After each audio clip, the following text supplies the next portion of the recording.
Всем привет! Сегодня выходной день, хорошая погода, поэтому все вокруг вдруг решили запустить газонокосилки, что-то отпилить болгаркой, подуть куда-то воздуходувкой, поэтому за звук заранее извиняюсь, потому что все вокруг работают, всех вокруг кипят дела, и все приводят свои участки в порядок, поэтому за звук заранее извиняюсь. Также, надеюсь, от ветра спасет вот эта мохнатка. Вот, а тема сегодня какая? За рубежом очень популярная штука, в России не очень, так называемые чак-боксы, либо кемпинг-китчен, либо кемпинг-боксы, то есть это переносная кухня для кемпинга. То есть, как я уже говорил, за рубежом очень популярно, в России кемпинг вообще не очень популярная штука. Ну, надеюсь, он будет развиваться в будущем, да, и у нас тоже появится много всяких классных ништяков. Ну, а пока приходится выкручиваться, как самому что-то изобретать, потому что производителей у нас никаких нет. Давно вынашивал идею кемпинговой кухни, потому что раньше всегда возил в автомобиле все в контейнерах прозрачных, вот этих, либо икеевских, либо похожих. И у них очень большая проблема в том, что они очень хрупкие, особенно зимой на морозе. То есть я переломал их очень большое количество. За сезон там 2-3 контейнера у меня просто улетали в мусорку. И это не очень хорошо, просто выкидывать кучу пластика. Плюс они ломаются в самый неподходящий момент, особенно зимой. То есть любое неаккуратное движение, контейнер лопается и трескается. Поэтому я думал сделать себе так называемый чак-бокс. Обычно его делают из фанеры, но мне очень долго вынашивал идею там на лазерном станке с лазерной резкой что-то сделать максимально, чтобы облегчить конструкцию. 3D-модель, все это вырезать для облегчения конструкции, это довольно-таки сложно. Все это рассчитать, чтобы все это с первого раза сошлось. А стройматериалы сейчас стоят, сами знаете, сколько, та же фанера. И тут случайно, то есть у меня в голове все это уже несколько лет сидит, нужно сделать кухню. И тут случайно в строительном магазине мне на глаза попался вот такой ящик от компании Keter. Это инструментальный ящик, то есть это ящик для инструментов. Это израильская компания, ящик сделан в Израиле, а не в Китае. Очень качественный пластик, он не дешевый, говорю сразу. То есть сейчас он вообще каких-то космических денег стоит. Я успел его ухватить по старой цене. Вот, это ящик на 57 литров. Ну, по факту есть еще два больших сверху ящика, я чуть позже покажу. Если это 60, там, с лишним, 65 литров получается полезного объема. Главное достоинство, то что он ящик-трансформер, у него очень много отсеков, и при этом есть внизу один большой. У него есть ручка для переноски, как вы уже видели по видео, есть колесики, так что даже ребенок, в общем-то, справится с его перевозкой. Когда он наполнен полностью, он сейчас весит килограмм, наверное, 25-30, потому что там очень много всякой снаряги. Вот, и то есть он прочный, легкий, он такой довольно-таки монолитный, потому что очень много ребер жесткости и сочетание с хорошим пластиком дает такую жесткую довольно-таки конструкцию. И что самое главное, у меня в голове сразу как-то родилась идея, что здесь, в общем-то, самыми минимальными какими-то вложениями можно сделать прикольную кухню. У меня сразу в голове что-то возникло, я его заказал, специально нашел где подешевле, и в этот же момент начал искать размеры, высчитывать, что-то рисовать, делать зарисовки. Короче, несколько недель я реально, у меня в голове был только эта кухня, только этот ящик. Поэтому я ходил по всяким Леруа Мерлен, Ашанам, Океям и лентам с поиски всяких подходящих под этот ящик маленьких ништяков, да, для кухни. Реально с рулеткой ходил, мерил контейнеры и там всякие щеточки. Вот, поэтому сегодня покажу, что у меня в итоге родилось, какая идея, какой проект. Может быть, кому-то это будет интересно, потому что с минимумом доработок этого ящика, то есть моя задача была максимально его оставить в нормальном состоянии. Ничего не сверлил, скажу сразу, в самом ящике, ничего не пилил, только наклеил здесь вот велкро небольшие липучки. Сейчас покажу для чего. Поэтому, кому интересна кемпинговая кухня, там кухня какая-то мобильная для пикников, для выездов на природу, присаживайтесь поудобнее, потому что сейчас покажу, что у меня из этого вышло. Надеюсь, вам будет интересно. Погнали. Так, ну меня уже все видели, поэтому приступим непосредственно к ящику. Ящик застегивается на две вот такие вот большие массивные застежки и имеет вот такую конструкцию, что меня, в общем-то, и подкупило. То есть он из компактного раздвигается и становится довольно-таки большим. У меня сразу родилась идея сделать здесь типа столешницы. При этом тут еще открываются вот эти два ящика. Здесь есть перемычечки, органайзеры можно по-разному, то есть они вытаскиваются, вставляются, можете как вам угодно регулировать. То есть вот так можно сделать, если вам, например, не нужно, можно сделать вот так, можно сделать вот так готовить, так готовить. А чтобы ничего не испортилось, я сделал специальные фанерки и покрыл их маслом.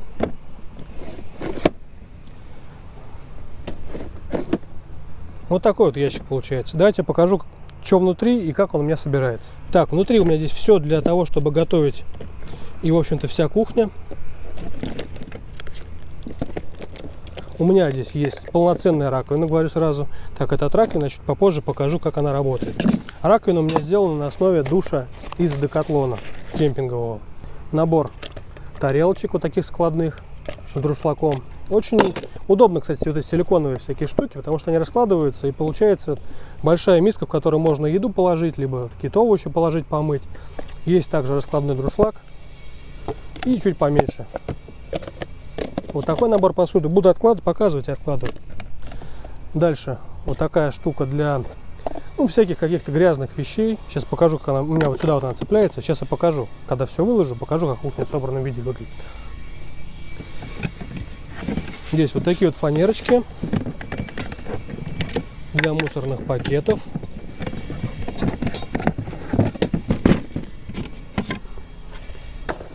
А это раковина. Сейчас я все соберу и покажу, как это все выглядит.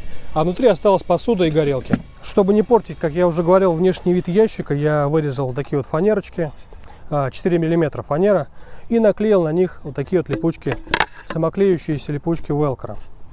То есть у меня они пристегиваются вот так вот сюда, чтобы можно было на них что-то готовить и не испортить ящик, не прожечь, ничего не поцарапать. Вот, то есть не мешает открываться. При этом можете ставить что-то горячее, можно ставить горелки. У меня здесь две горелочки, сейчас их чуть попозже покажу. Газовые баллоны. Набор посуды на 4 человек. Как я уже говорил, где-то на 4 человека кухня рассчитана. Кружки, доски. Ну там масло, пленка, фольга и всякие соусы. Ну об этом чуть позже. Далее сейчас кухню все соберу, а потом покажу по посуде. Так, это получается две вот такие поверхности. Доступ сюда есть. И в центр тоже вырезал такие две фанерки. Ставится вот сюда. Вот так вот они ставятся. Получается довольно-таки большая, видите, площадь стола. Например, если вам здесь не нужно ничего, да, вы можете одну секцию убрать, закрыть. Я специально сделал, чтобы они отделялись. И самая фишка, вообще, которая мне больше всего, эта идея вообще спонтанно родилась. Вот такая тоже складная емкость. Она же раковина у меня будет из силикона.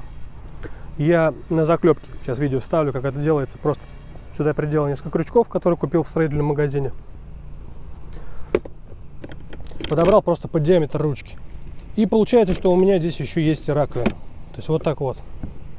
Открываете, здесь что-то моете, здесь готовите. И вот так вот кухня выглядит в разложенном виде. Кухни я приобрел специально. У меня есть большие такие плитки, да. Но, во-первых, они занимают много места, а во-вторых, для них по-любому нужен какой-то ветроэкран. Поэтому я взял недорогие вот такие турист фирма. Они чуть побольше, чуть поменьше для горелочки. Они сразу работают с цанговыми баллонами. То есть раз у вас комфорка и два комфорта. При этом открыли, у меня здесь специи лежат.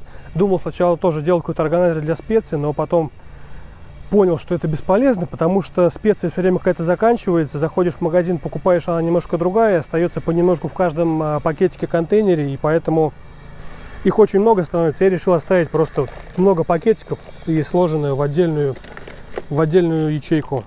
Здесь столовые приборы, здесь сахар, песок, соль, специи, чай. Здесь уже кофеварка, всякие штуки, терочка маленькая, полотенце, пауэрбанк с подсветкой, сейчас покажу, как работает, емкости для заваривания чая на кружку. Ну, сейчас я более подробно все покажу. Сейчас, то есть вам, если нужно что-то достать, вы берете, открываете одну секцию, там нужен чайник, да, к примеру, вам закипятить, взяли, поставили чайник.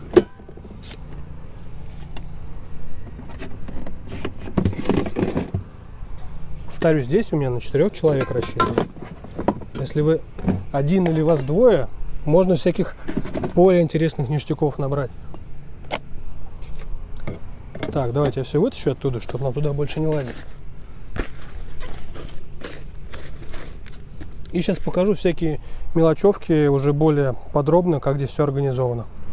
То есть здесь одна поверхность, на которой можно закрыть, можно что-то готовить и ставить. Здесь вот так вот подвешены всякие принадлежности кухонные. Здесь ложки, вилки, как я уже говорил, специи, соль, там чай, сахар. Здесь вот такие вот две горелочки специальные с ветрозащитой, потому что, ну, по факту они выходят по цене, то есть горелка стоит столько, сколько стоит отдельная ветрозащита нормальная. А здесь как бы она уже есть, удобно работает. У них мощность что-то 1,8 киловатта, но, в общем-то, вполне достаточно, потому что, говорю, большие я не хотел брать, потому что к ним нужен экран.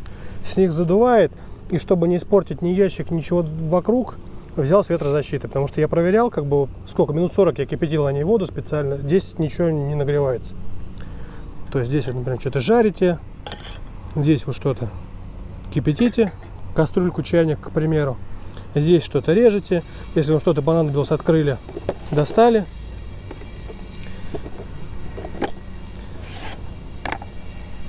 На досочке порезали, да. Здесь у меня полотенчик, сейчас покажу. То есть здесь для грязных каких-то вещей, там помыли посуду, здесь я, как показал уже, вот так вот подвешен мусорный пакет, тоже на эту ручку. И здесь вот самое прикольное, что мне понравилось, что у меня вышло, это вот такая раковина. Она у меня работает вот от такого кемпингового душа из Декатлона. Он с насосом, накачиваете давление. Здесь просто тоже на велкро, на липучке. И моете. Что вам нужно? То есть можно налить, помыть какие-то овощи. Здесь, видите, крышка закрывается. Помыли, вода больше не нужна. Открыли, слили. Можно какую-нибудь ямку выкопать, чтобы это все в ямку сливалось. А еще, чтобы у меня можно было отпустить его, не держать постоянно, у меня здесь вот такой вот многоразовый хомутик. То есть вы нажали на него, что-то моете, все помыли, хомутик сняли, все, у вас ничего не льется.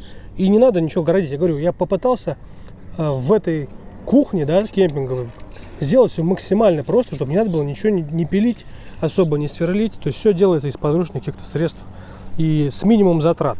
Ну, насколько? Здесь самый дорогой это ящик, в общем-то. Душ на 10 литров, кстати, хватит очень надолго.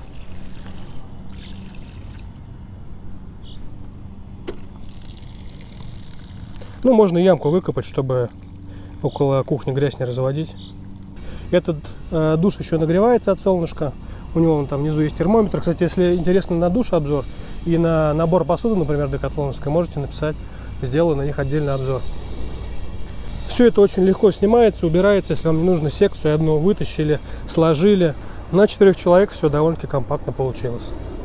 Особенно мне вот понравилось, конечно, у меня как реализовал я раковину. Прям сам себя не похвалишь, никто не похвалит. Все это убирается в маленький ящик. Это можно, например, перевесить сюда. А здесь, например, можно повесить, ну, полотенчик, да. То есть, к примеру, еще как можно модернизировать. Если нам вот это не нужна половинка, ну, уберем, допустим, да. Кстати, терка must have. Очень помогает всякие макароши делать. Ну, вот, берем. Вот так вот у меня там все выглядит. Там всякие масла можно хранить, соусы, кетчупы. Ну, то есть вот убрали половинку. Не нужно вам, допустим, да, такой стол большой. Нужно руки помыть, умыться с утра. Вот так вот отодвинули. У меня здесь специальный карабинчик. И полотенчик. То есть вы умылись, да, вытерли руки. Все, висит, сохнет. Не надо, сняли, убрали. Я попытался, чтобы под всякие разные вообще варианты использования подходило. Потому что бывает один едешь, бывает с семьей едешь. Бывает такая посуда с собой, бывает гриль с собой. Поэтому по-разному. Грязное сюда кинули, мусор сюда выкинули, да, он у вас по лагерю не летает. Очень удобно. Хотите поближе? Взяли, задвинули поближе. Ручка задвигается. Не нужна вода. Открыли, слили.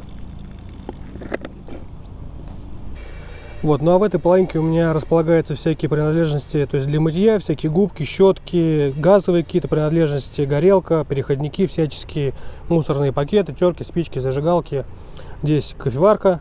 Кстати, на нее тоже думал сделать обзор. Я, точнее, снимал на нее обзор зимой, но что-то мне не понравился, я его не стал публиковать, может, пересниму. Ситечки для чая, колоночка и вот такое освещение. То есть долго думал тоже, как сделать освещение, потом думал, зачем что-то городить, если можно просто сделать. Наклоняется. Вот так вот ставится.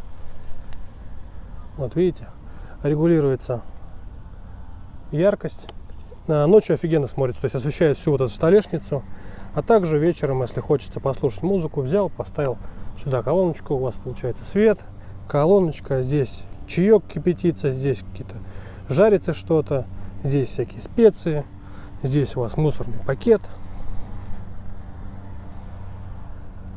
там полотенчик сохнет. Вот, надеюсь, вам понравилось мое решение по поводу чак-бокса, она же кемпинговая кухня, либо кемпинг-бокс.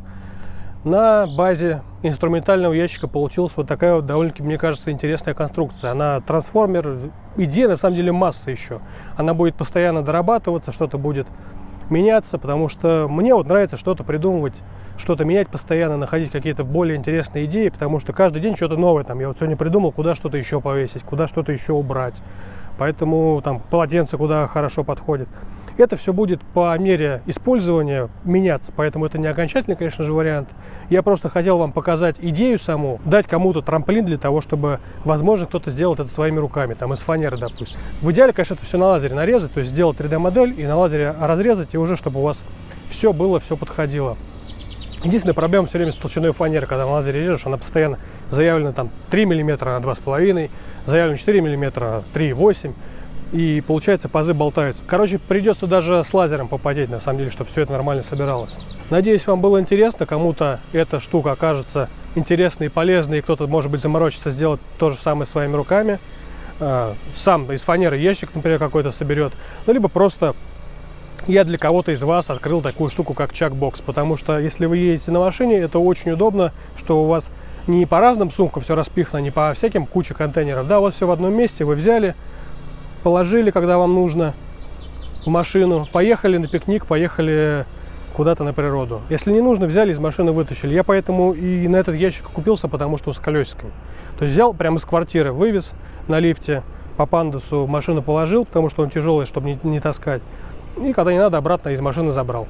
Поэтому подписывайтесь на канал, чтобы не пропустить еще больше каких-то интересных обзорчиков, видосиков, потому что, возможно, на душ сниму, возможно, на свежекупленный набор посуды от Decathlon. Всем спасибо за просмотр. Пока-пока.